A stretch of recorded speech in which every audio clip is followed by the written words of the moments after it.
Thank you, praise and worship. At nais po nating i-welcome ang ating ilang mga bisita sa umaga po ito. So as I call your name, pwede pong pakitayo to be recognized. I-welcome po natin si Sister Emily Palenzuela. Sister Emily, would you please rise? Ayan. Sister Emily po ay taga COG Dasma, taga COG Davao. At worker po siya doon, kasama nila Kuya Maki tsaka ni Ate Ethel. Thank you. Welcome din po natin si Crisel Kawai. At po si Crisel. And si Natsumi Kawai. Tama ba, Kawai? Ayan. Asan po si Natsumi? Nasa baba. Si Jairo Kawai. Sige, pwede na po kayong umupo. Si Jairo, nasa baba rin. Okay. Si Kauri Chang Kawai, nasa baba rin. Si ano po, Nicole Rioma. Saan si Nicole?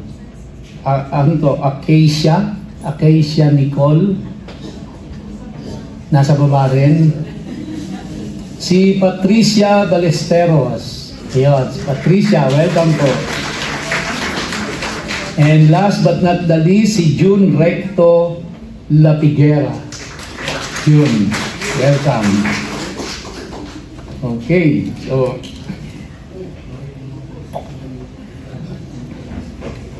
meron lang po akong ipapakiusap para dun po sa ating mga kapatiran na nagdadala po ng sasakyan at nagpa-park dun sa ating parking area. Kung po pwede po, ang una nating, pag dumating tayo, ang una nating paparkingan yung side na ito. Okay, dito po, pagpasok nyo dyan, itong side na ito. O kaya naman, yung doon pong nasa may dulo doon. So bali, pag ganyan po, tsaka pag gano'n. Pagkatapos, pag puno na ho yun, itong gitna. Ang huli nating paparkingan, yung nandito sa side na to. Kasi nahihirapan pong magmaniobra yung... Kasi pag puno na yung nandito sa side na to, nahihirapan nung magmaniobra yung papasok dito sa gitna. Lalo na yung nandito sa side na ito. Kasi sa gitna natin, dalawa yan eh. Isa dito, isa dito. Yung nandito po, nahihirapan pumasok. Kaya ang huling papasok, yung nandoon po sa may tabi nung dito sa left side na to. So pagpasok nyo, yung nasa right side. Tapos pag puno na hong lahat, yung pagitan na dito. Sa may side na ito, tsaka yung nasa gitna. Pag puno na yan, yung pong nandoon sa may dulo doon. Ayun. Okay? Kasi, para wala akong masayang na space. At saka hindi rin mahirapan yung ibang pumapasok. Okay po? Minamaximize natin yung ating parking space kasi limited lang naman siya. So, minaximize natin yung pwede nating i-park. In total ho ay nasa 40, hindi ako nagkakamali, ay 32 ba o 42? 32 ba? Ayan, anyway. So, at pangatlo po, yung elevator natin ay nung isang linggo po, ako ay nagpabalik-balik sa munisipyo. At I'll be honest with you, ako po ay nai-stress na ng gusto. Dahil yung pong permit to operate ay, ang sabi ho sa akin doon, isang buwan daw ho ang processing bago mabigyan ng subject to approval pa nila, subject to inspection. Bago makapag-inspect daw po, 1 month pa para puntahan tayo rito. So kaya hindi ho natin pwedeng gamitin pa yan hanggat wala yung permit to operate. Otherwise, magbabiolate tayo sa patakaran ng munisipyo at kung may mangyari po dyan na wala tayong permit, may malaki tayong pananagutan. At nagpabalik-balik ako sa munisipyo, daming hinahanap at daming hinihingi. Kailangan kung hindi naman agad makukuha, ipuproduce ko pa yung mga documents bago humadala sa kanila. Tapos pagdating doon, meron pa rin kulang, babalik ka na naman. So kaya isang linggo, hindi naman isang linggo, pabalik-balik ako doon sa munisipyo. So kaya Yun po, pag-pray nyo, kaya ako po ay humihiling ng prayer. May mga inspection report na po na dumating at may mga ilang improvements na kailangan gawin. Okay, so thank you po. At sa umagang ito, tayo po ay magpapatuloy sa pag-aaral natin sa Book of Leviticus at tayo ay nasa chapter 19 na. At ito ay ikalawang bahagi nung verses 1 to 18. At ang title po nito is The Pursuit of Holiness. Para po sa mga bisita namin ay tinatalakay namin dito ang buong Torah, which is the first 5 books of the Bible, Genesis, Exodus, Leviticus, Numbers, and Deuteronomy. At natapos na po natin yung Genesis for 2.5 years, and then yung Exodus for another 2.5 years, and now we are in Leviticus. At malapit na po nating matapos ito. And today, I'll be talking about the continuation of our topic last Sunday, which is entitled The Pursuit of Holiness. Sabi ko nga po last Sunday, ang tao sa panahon natin ngayon, at hindi tayo exempted dito, mas pinupurso natin ang happiness kesa sa holiness. Majority of the people. Mas pinupursugin natin na maging maligaya tayo. Wala naman po namang masama doon. Kaya lang po, kadalasan, ang pagpursu ng happiness ay nakafocus more on the material things. Now, pwede kang maging happy, pero hindi ka holy. Pero, pag ikaw ay holy, sigurado ikaw ay happy. So, kaya mas mabuting ipursu mo na yung holiness dahil mai-hit mo rin yung happiness. Kaya hitting 2 birds in 1 stone. Whereas kung ang ipupursa mo lang is happiness, hindi automatic na yon ay magiging mapupurso mo rin ang holiness. Plus the fact na ang hinihiling ng Diyos sa atin is not to pursue on happiness. God is commanding us, not even suggesting. God is commanding us to pursue holiness. Yun ang formula ng Diyos. Kasi alam ng Diyos na if you pursue holiness, kasunod nun happiness. At alam din ng Diyos na pag pinursu mo lang ay happiness, hindi automatic ay magbubunga ito ng holiness. Kadalasan nga, kapag ang focus natin is more on the happiness, madalas ay naliligaw na tayo at nagiging mali na ang direksyon na tinatahak natin.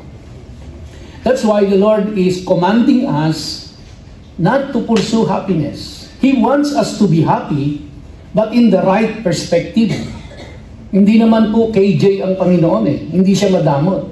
He wants us to be happy. But that is a byproduct of holiness. Kaya He wants us to pursue holiness. Reviewin lang ho natin ng konti yung tinalakay natin last Sunday. Just to refresh our memories.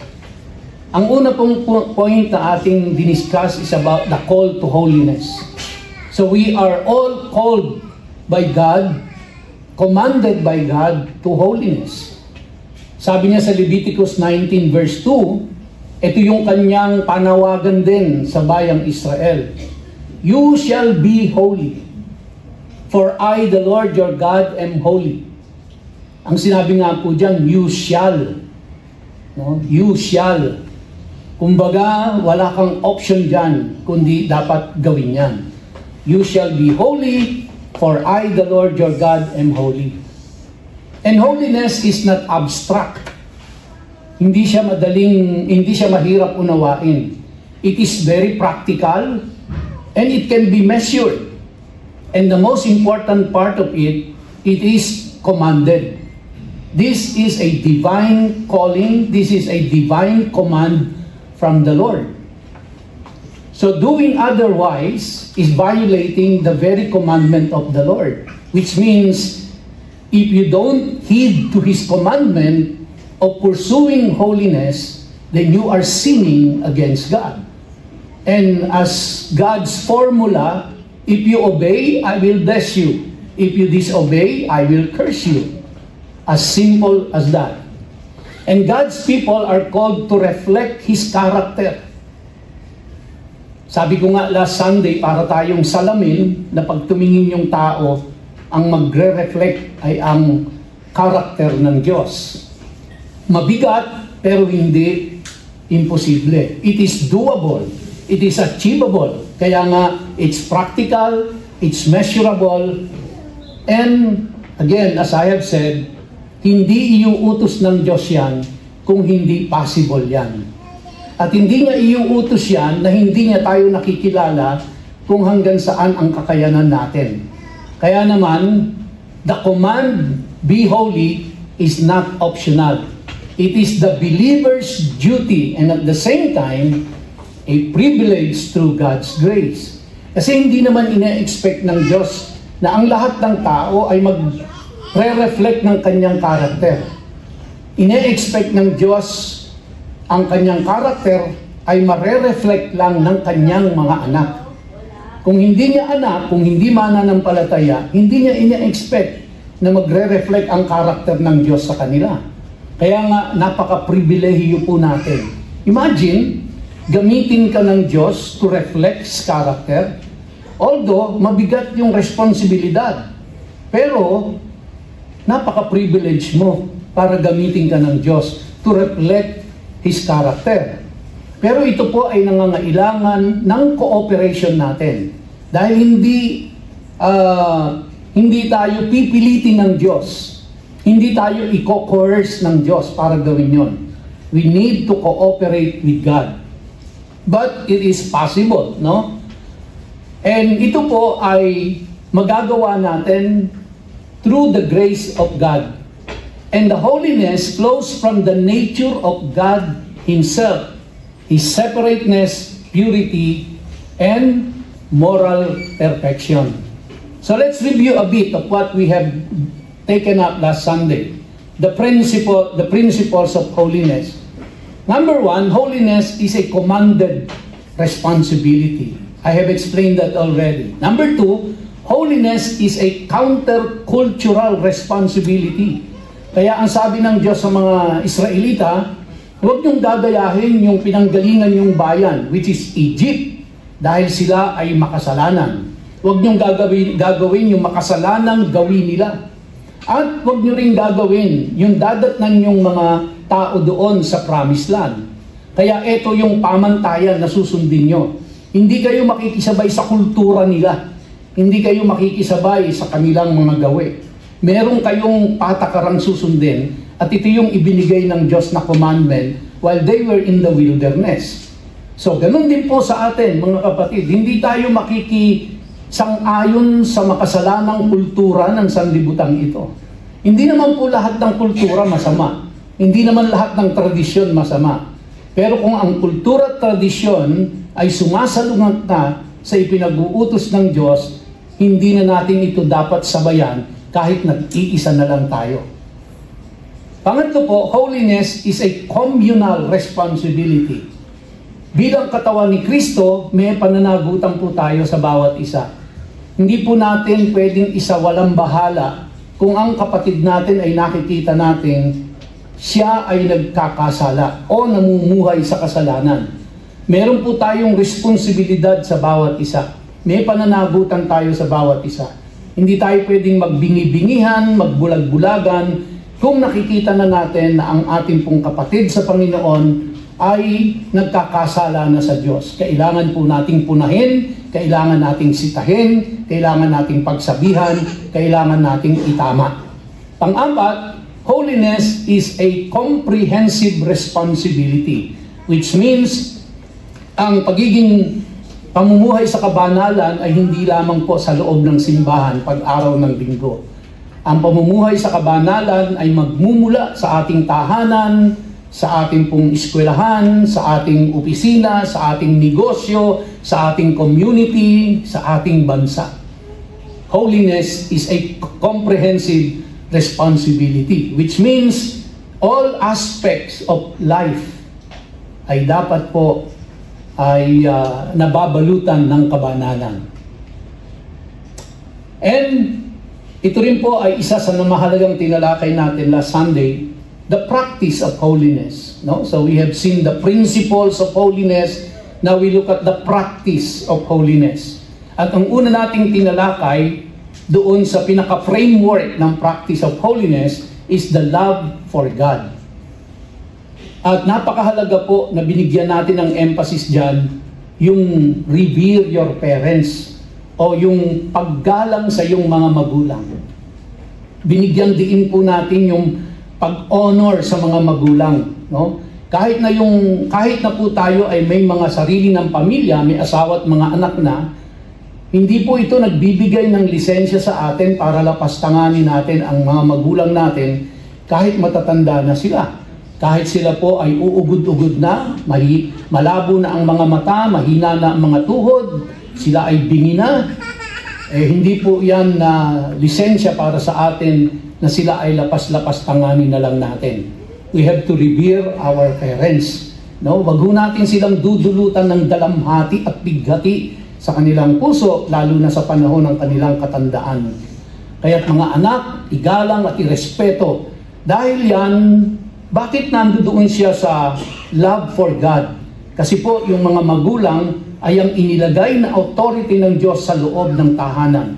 Kaya ang paggalang sa magulang ay paggalang sa authority inilagay ng Diyos sa loob ng tahanan. Kaya ito po ay pagpapahayag na mahal mo ang Diyos dahil ginagalang mo ang authority niya na nire-represent ng authority ng mga magulang. And then, keep the Sabbath. Ito po ay panawagan, at hindi panawagan, kundi ito'y utos ng Diyos na sa loob ng 7 araw, isang araw doon ay Kanya. Isang araw doon ay kailangan mong ipagpahinga. And walang trabaho, walang negosyo na gagawin.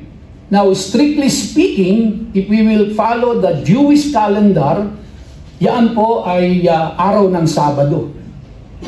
No, isa ito sa marami sa atin, struggle natin yan. Dahil sa kinasaglakan nating sitwasyon dito sa ating bayan, dito sa Pilipinas, dahil ang ipinairal sa atin is the Gregorian calendar, hindi po yung Jewish calendar. Kaya tuloy, ang lahat ng ating mga activities ay naka-align sa Gregorian calendar at hindi sa Jewish calendar.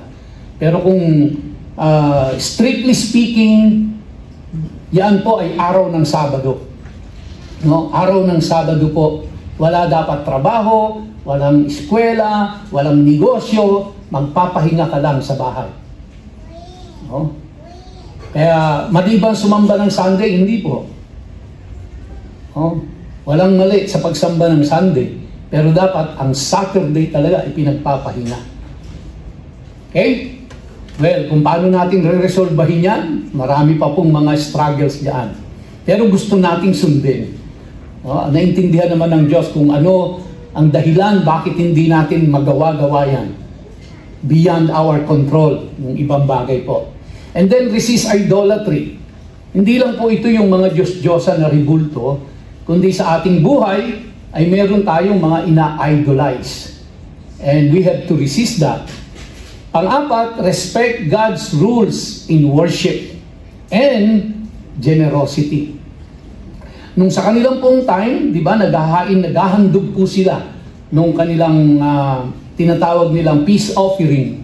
Naghahandog po sila sa Diyos ng hayop bilang kanilang pagsamba. So, this is God's rules sa pagsamba sa Kanya. And we have to follow that. And yung pong generosity, di ba? Sabi sa kanila, huwag niyong aanihin yung nasa gilid ng bukid at huwag niyong dadamputin yung nalaglag na bunga ng ubas dahil yan ay para sa mahihirap. So, kaya pag naanin nyo na yan, yung mahihirap, darating sila doon para anihin yung mga natira, yung iniwan nila. So, ito ay nagtuturo ng generosity sa kapwa, tulungan yung mahihirap. Kaya bilang simbahan po ay nawa magkaroon tayo ng mga programa kung saan tumutulong tayo sa mga kapuspalad, sa mahihirap. Pero hindi tayo nagtuturo ng katamaran. Kaya ang sabi ng Diyos, yung mga mahihirap na yon, sila pupunta sa bukid para sila ang dumampot ng mga nalaglag. Sila yung mag-aani doon sa itinira. Hindi yung sila nakatambay at walang gagawin at hahatiran mo na lang ng ayuda. Hindi po nagtuturo ng katamaran ang Diyos. Okay? So, we have taken up ito pong love for God, which is part of the practice of holiness. So this morning, tatalakayin po natin naman yung love for neighbor. Ito lang naman yung framework ng holiness. Love for God and love for neighbor. So ibig sabihin, kaya po yung holiness is practical and measurable kasi pagka sinusunod mo kung ano yung sinasabi po nung loving God and loving your neighbor, you are living in holiness. And when you do that, no, hindi ka lang magiging holy in the eyes of God, pero personally, you will be happy. Alam nyo, kung ito sinusunod lang ng lahat ng tao, napakagandang mamuhay dito sa Pilipinas at sa mundo. Pero ang katotohanan po majority ng mga tao ay hindi sumusunod dito. Ito na inilagay na ng Diyos yung patakaran. Ang susundin ninyo. Well, mismo yung mga Israelita, sila mismo ay hindi po sumunod din Talagang ang tao, dahil siya ay makasalanan, ay sumusuway at sumusuway pa rin sa Diyos. Pero maganda po nito, meron tayong guidelines na susundin. Meron tayong pamantayang susundin. At sisikapin natin sa tulong din ng Diyos na magawa natin ito. Basahin po muna natin yung verses 11 to 18. Unang-una, sabi diyan, do not steal. Wag magnakaw. No? Do not steal from or defraud or lie to each other. Sipin nyo, kung walang nagsisinungaling, di ba? Kung wala pong nagnanakaw. Pangalawa, do not swear by my name falsely, which would be profaning the name of your God. I am Adonai. Do not oppress or rob your neighbor. Especially, you are not to keep back the wages of a hard worker all night until morning. Do not speak a curse against a deaf person or place an obstacle in the way of a blind person. Rather, fear your God. I am Adonai. Do not be unjust in judging. Show neither partiality to the poor nor deference to the mighty, but with justice judge your neighbor. Do not go around spreading slander among your people, but also don't stand idly by do not stand idly by when your neighbor's life is at stake. I am Adonai. Do not hate your brother in your heart, but rebuke your neighbor frankly, so that you won't carry sin because of him. Do not take vengeance on or bear a grudge against any of your people. Rather, love your neighbor as yourself. I am Adonai. Again, let me remind you na ito po ay sinabi ng Diyos kay Moses na sabihin sa lahat ng mga mamamayan. So, ibig sabihin, ito po ay hindi lang para doon sa mga leaders. Ito ay para sa lahat ng individual ng bayang Israel. And so, ito po ay hindi lang para sa akin, para sa mga leaders ng church na ito, kundi para sa ating lahat po na mananampalataya. Okay? So, isa-isahin po natin. Yung verses 11 to 12, doon sa binasa po natin. Be honest and trustworthy. Is it practical? Is it doable? Is it measurable?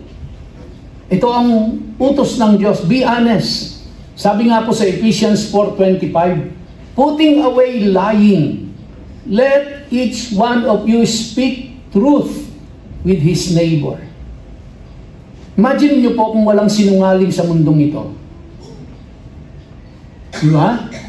Kung wala pong sinungaling sa mundong ito, napakaganda ng mundong ito. At dapat ito ay makita, kaya nga tayo yung reflection eh. Now, kung mismong sa loob ng simbahan ay may mga kasinungalingan, hindi po honest ang mga tao, hindi trustworthy, hindi mapagkakatiwalaan, eh wag na ho tayong umasa na sa labas ng simbahan ay mangyayari yun. So tayo po yung pangunahin na dapat na kinakikitaan na meron pong truthfulness, meron pong honesty, tayo yung mapagkakatiwalaan. Yun ba? Kaya pag nakita nila na taga si O.G. Bacoor ba yan? Eh, ba't sinungaling yan? Di ba? Hindi maganda. Pangalawa po, be fair and compassionate. Be fair. Do not exploit the weak or disadvantaged. Fear God in all dealings. Sabi nga sa Proverbs 22 verse 22, do not rob the poor because he is poor. Kung wala pong nag-e-exploit, walang nagsasamantala ng kahinaan ng kapwa, fair lang ang kanyang pakikipag-deal. Di pa napakaganda po ng buhay pagka ganyan, kapag ang mga tao ay compassionate, may pakialam sa kapwa, may care sa kapwa, di ba? May binanggit nga po doon sa binasa natin kanina, na kung meron kang pinagtrabaho, bayaran mo ng tama. Hindi pwedeng libre. Ginamit mo yung skill niya, ginamit mo yung time niya, ginamit mo yung lakas niya, napaboran ka, tapos hindi mo babayaran ng tama, di ba? O kaya naman, sa isang buwan ng bayad mo. No? So ayaw ho ng Diyos yan. Kailangan fair tayo. Pangatlo po, do justly. Show no partiality. Uphold righteousness. Kaya nga sabi ng Panginoon, hindi pwedeng iba ang trato na, espesyal ang trato natin sa mayayaman. Sa mahihirap ay parang hindi sila tao. Ayaw ng Diyos na may tinatangi tayo dahil lang mayaman siya.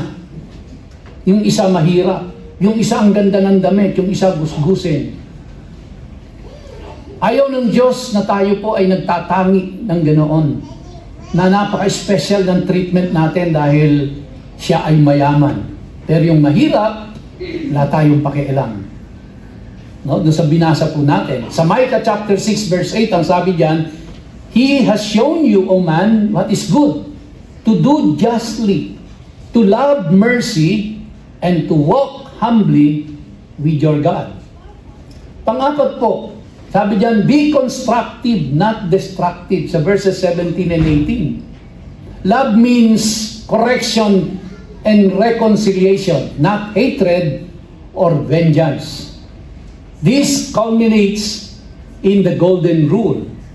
In Leviticus 19:18 at saka sa Matthew 22 verse 39, you shall love your neighbor as yourself. Alam na ho natin yan. No, memorize na natin yan by heart. Pero alam ko po na reality check, challenge sa ating lahat yan. May mga pagkakataon hindi ho natin nagagawa yan. No? Na mahalin yung ating kapwa katulad ng pagmamahal natin sa sarili natin. Kadalasan ho, mahal lang natin ang sarili natin, wala tayong pakialam sa ating kapwa. Pero hindi yun ang gusto ng Panginoon. No? Kaya nga po, ito ay gabay sa bawat isa sa atin kung ano ang gusto ng Diyos. Kaya sisikapin natin eh. Talagang uutusan natin ang sarili natin. Dahil ang sinful nature natin, wala tayong pakialam sa kapwa natin. Ang sinful nature natin, mahal lang natin ang sarili natin. Pero pagdating sa kapwa, hindi tayo ganoon kasidhi sa pagmamahal. Kaya tuturuan natin yung sarili natin. Uutusan natin ang sarili natin. Bakit? Dahil yun ang gusto ng Diyos. Yun ay bilang pagsunod sa Diyos. Diba? Kaya pipilitin natin. Minsan, siguro hindi lang ako, no? Kundi marami sa atin, medyo sa pagdadrive lang, yung mga nagdadrive, nasingitan ka lang ng konti, di ba? Gusto mo nang pagasin yung sumingit sa iyo eh. Medyo nagkamali lang ng sukli sa iyo yung kahera, pinapagalitan mo na. Di ba? Yung nakadil mo sa business. Lahat po tayo eh. May mga unguarded moments tayo. Nasisigawan mo na, napapagalitan mo na. Well, of course, practically speaking, wala namang masama kung gusto mong magalit, pero huwag kang magkasala. Di ba? Minsan nakapapataas tayo ng boses. Ganun talaga eh. Minsan nagagalit tayo, pero eventually, nagsisisi rin naman tayo. Iko-correct lang natin yung sarili natin. Di ba? So, sabi dyan sa verses 17 and 18, be constructive, not destructive. Let us not seek for the destruction of our fellow men, but let us be constructive in all our ways sa ating kapwa. Kasi yun ang gusto rin naman nating maging trato sa atin. Di ba? Gusto natin maging constructive sila sa atin at ayaw nating maging destructive sila sa atin. In the same manner, ganun din ang gusto nila, na maging constructive tayo sa kanila at huwag tayo maging destructive. So, we have seen the principles and the practice of holiness. And we are now talking about loving our neighbors. Tapos na po yung loving our God, and now we are doon po sa loving our neighbor. Ang pinakamaganda pong example ay walang iba kundi si Jesus Christ. Jesus Christ perfectly embodied Leviticus 19. Kaya yung pong Leviticus 19 ay tinaguri ang Sermon on the Mount. Siya po ay Torah within the Torah. Dahil mismo ang Panginoong Jesucristo, ipinangaral po yung Leviticus 19 na yan. Mismong si Paul ay ipinangaral po yan. Yun po yung tinatawag nating gospel. Alam niyo po, habang inaaral ko ito at habang nag-aaral din ako para sa Friday, nakikita ko po dito yung trend. I believe with all my heart that God is calling this church to holiness. Nakikita ko po na ito ang panawagan ng Diyos sa ating lahat ngayon. No? To live a life of holiness. To live a life of obedience to His Word. Kaya mahalaga po na tinatalakay natin ito kasi yung Torah, yun yung instruction ng Diyos eh. At nalalaman natin kung ano ang gusto ng Diyos. Nalalaman natin kung ano yung susundin natin. Nalalaman natin kung ano yung mga mali natin. At nakikita natin kung ano yung mga kahinaan natin. Nasasalamin natin sa salita ng Diyos kung ano yung mga dapat nating itama. Kung ano yung dapat nating suklayin at para umayos habang nakaharap tayo sa salamin ng salita ng Diyos. Ito ang kagandahan po ng pag-aaral ng kanyang salita. He honored his parents. Wala na pong ibang magandang example kundi ang Panginoong Jesucristo. He honored his parents. Wala ho tayong mababasa kahit anuman, kahit sa kasaysayan, hindi lang sa Biblia, na ang Panginoong Jesucristo ay naging naging pasaway na anak. Ang Panginoong Jesucristo ay inonor niya ang kanyang mga magulang dito sa earth, no? Si Joseph at si Mary. At wala po tayong nakitang anumang kasinungalingan sa Panginoong Hesus. Hindi po siya nagsinungaling kahit minsan. And sa kanyang paghatol, laging may hustisya. Patas ang hatulan. Hindi po kumikiling sa mayayaman at makapangyarihan. Hindi kumikiling sa mga kaibigan at malapit sa kanya. Kundi parehas po ang Panginoon sa paghatol, sa mahirap man o sa mayaman, sa makapangyarihan man o sa mga ordinaryong tao. Siya rin po ay kakikitaan natin kung paano siya nagmahal sa kanyang kapwa. Hindi nagpahinga ang Panginoong Hesus sa kanyang ministry. Lakad dito, lakad doon, pangaral dito, pangaral doon, pagpapagaling dito, pagpapagaling doon. So sa loob ng 3 taon singkad ng kanyang ministry, Nakita po natin ang kasipagan ng Panginoong Hesus sa kanyang pangangaral, kung paano niya minahal ang kanyang kapwa. Maging yung mga Pariseyo na kanyang nire-rebuke, it is out of love. Dahil gusto ring ituwid ng Panginoon ang mga Pariseyo sa kanilang mga mali. Kaya siya ay matapang na nangangaral sa kanila, kahit na umabot pa ito sa kasukdulang, siya po ay ipinako sa krus dahil lamang sa kanyang pagmamahal sa kanyang kapwa. No? And nakita natin na nagpagaling ang Diyos. And of course, si Jesus Christ mismo bilang Hudyo, inobserve niya po ang Sabbath. Nagpahinga ang Panginoong Hesus sa kanyang ministry. Though rejected for His holiness, He fulfilled it completely. Hindi inalintana ng Panginoong Hesus ang rejection ng tao, provided ang sinusunod niya kung ano ang gusto ng kanyang Ama. Kaya makikita po natin na ang Panginoong Hesus ang pinaka-perfect example natin para mamuhay in holiness. Very practical, di ba?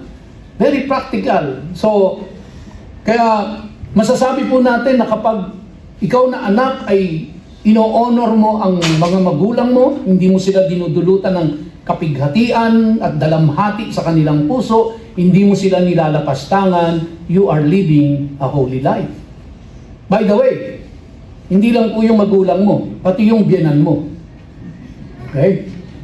So, kasi nanay mo na rin yan, tatay mo na rin yan. At ganun din naman ikaw ng biyenan. Anak mo na rin yan, yung anak ng anak mo, ay yung asawa ng anak mo. Di ba? So, kaya kasama po yun. Kasama po yun sa nire-respeto ang mga biyenan. At hindi po inaawa yan. Right? So, the perfection and power of holiness. Our pursuit of holiness is possible. Take this seriously. Our pursuit of holiness is possible only through Christ's power. Kaya hindi po ito panawagan sa lahat eh. Kasi kung wala ka kay Kristo, no? Kung wala ka kay Kristo, then it will be difficult, if not impossible, to pursue holiness 100%. Minsan nga, nasasabihan pa tayo na mas mabuti pa yung hindi born again eh. Parang born again siya kaysa sa'yo na nagsasabing born again. Di ba? Masakit yun. Di ba? Masakit yun. Na masabihan kang mas born again pa yung hindi born again sa'yo. Why? Because parang mas nakikita pa nila dun sa hindi born again kung ano yung dapat na ugali ng isang born again. Kesa sa'yo na nagsasabing ikaw ay born again pero hindi nakikita yung ugali ng pagiging born again. Bakit? Ano po ine-expect nila? Kapag sinabi mo kasing born again ka, you are a Bible-believing Christian, ine-expect nila na ito pong mga, itong mga practical na practices ng isang holy. So, hindi na ho natin babalikan lahat yun. Pangalawa po, love for God and neighbor sums up the law. 613 ang batas na ibinigay ng Diyos sa bayang Israel. Ang 10 doon ay yung 10 Commandments na tinatawag natin. 603 yung pong kumakatawan doon sa kanilang mga moral law, sa kanilang spiritual law. But all in all, there are 613. Pero yung pong 613 na yan, pag sinamarize mo po siya, dalawa lang po. Love God and love your neighbor. Okay? So, sabi po sa atin sa Matthew 5:48, be perfect just as your Father in heaven is perfect. What does it mean? Magiging perfect ba tayo dito sa lupa? Hindi po. Hindi mangyayari yon. So ano ibig sabihin po nung be perfect? Ang ibig sabihin lang yan is you follow, you fulfill what is being called for in the law. Sundin mo yung Torah. No? Yun po yung ibig sabihin ng be perfect doon. Sundin mo yung Torah. Sundin mo yung patakaran, alituntunin na sinasabi ng Panginoon. Kaya ito po mga tinalakay natin na ito, hindi po ito pang Old Testament lang. And this is very much applicable even in our dispensation, in our time, and even in the future. That will still holds true. Kahit anong gen pa ang dumating, kahit Gen Z yan, kahit na maging Gen Alpha, Gen, ano na ba tayo, Bravo? So, kahit anong generation pa yan, hindi po magbabago yan. That will remain as perfect law of God. Yan pa rin ang magiging patakaran ng Diyos. Kaya nga ang sabi ng Biblia sa atin, pagdating po ng millennium, the 1,000 years, yan pa rin ang iiral na patakaran ng Diyos. Hindi mo magbabago. And sabi nga sa atin sa Philippians 2:13, it is God who works in you, both will and to do for His good pleasure. Ganda nito, kasi it is God who works in you. So meaning, nag-i-struggle tayo, yes, kasi nasa flesh tayo sinful tayo. Nag-i-struggle tayo, lahat naman tayo, walang exempted. Pero ang maganda doon, sa struggle natin na yan, kung nakikita ng Diyos that we are really determined to pursue holiness, hindi tayo pababayaan ng Diyos dyan. Tutulungan niya tayo. Alam niya yung mga weaknesses natin, alam niya yung mga strength natin, alam niya yung personality natin, and when we pursue holiness, it is God who works in us. And the grace of God teaches us to deny ungodliness and worldly lust. Nasa decision po natin yan. Deny ungodliness. Deny worldliness. Deny worldly lust. We have to make that decision. So, under the practice of holiness, tinalakay po natin itong love for God, which is revere your parents, keep the Sabbath, resist idolatry, respect God's rules in worship, and generosity. And pangalawa po, yung love for neighbor, be honest and trustworthy, be fair and compassionate, do justly, be constructive, not destructive. Doable? Doable ho ba? Kaya ho bang gawin? Pwede ho ba nating gawin? No? Kaya. Sa tulong ng Panginoon at sa cooperation natin, kaya natin po yun. Yung pong love for God at saka yung love for neighbor. And when we do that, mga kapatid, we are living in holiness. We are pursuing holiness. And believe me, kapag ito po ginawa natin, yung pong paggalang sa magulang, yung keeping the Sabbath, resist idolatry, respect for God's rules, tayo po ay honest, trustworthy, fair, compassionate, just, constructive. Tingin niyo ba kalungkutan ang idudulot nito? Hindi po siya material na bagay, pero nagdudulot ng happiness sa tao. Di ba mas masayang tapat ka kaysa sinungaling? Nakakita niyo po ba kayo ng taong napakasaya dahil sinungaling siya? Di ba? Nakakita na ho ba kayo ng tao na nag-imbita ng mga kapitbahay, kaibigan, kakilala, naghanda sa bahay at ang sabi niya, ginagawa ko ito dahil ako ay sinungaling. Wala po, ang isang sinungaling ng tao, magtatago pa yan sa likuran ng dilim. Hindi magpapakita yan. Pero sa kaloob-looban, hindi masaya yan. Di ba? Lahat naman tayo nagsinungaling na Tama ho ba? Masaya ba tayo nung nagsisinungaling tayo? Hindi. Hindi tayo masaya. Walang idudulot na saya. Pero kung gagawin po natin yan, very practical, doable, measurable, then magdudulot ito ng happiness sa atin.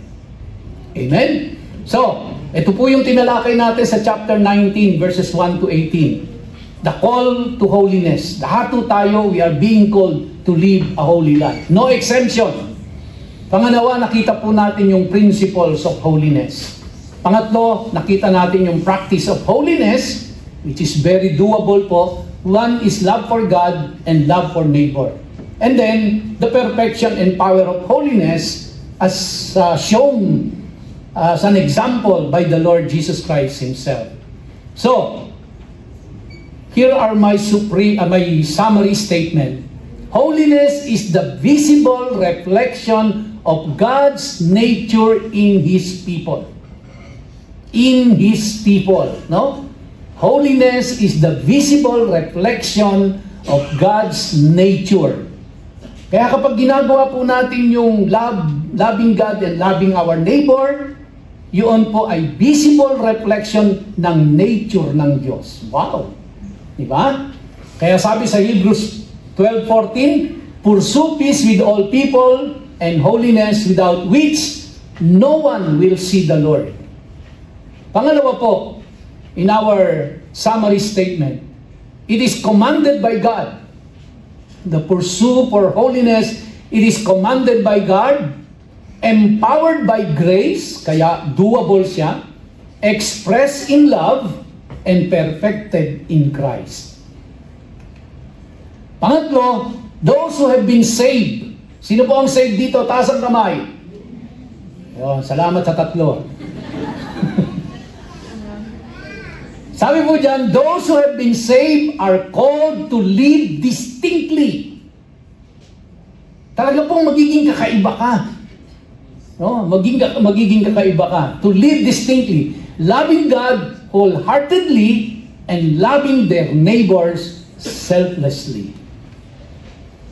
So, the pursuit of holiness is the believer's response to God's saving grace. A lifelong journey of being set apart for Him, rooted in Christ's righteousness and empowered by the Spirit. Holiness involves both separation from sin and dedication to God. It is not optional, but essential, reflecting God's own character and preparing us for eternal fellowship with Him. So holiness is God's will for His people. It is His will. That's why He commanded it to be transformed by His Spirit, set apart from sin, and devoted to Him in every aspect of life. So mga kapatid, in closing, ang sabi po sa unang commandment, you shall love the Lord your God with all your heart and with all your soul and with all your mind. At ang pangalawa po, you shall love your neighbor as yourself. Palakpakan po natin ang ating Panginoon. Tayo po tayong lahat at tayo po ay mawit sa Panginoon sa pagsasara natin. At bago po tayo magsasara sa panalangin.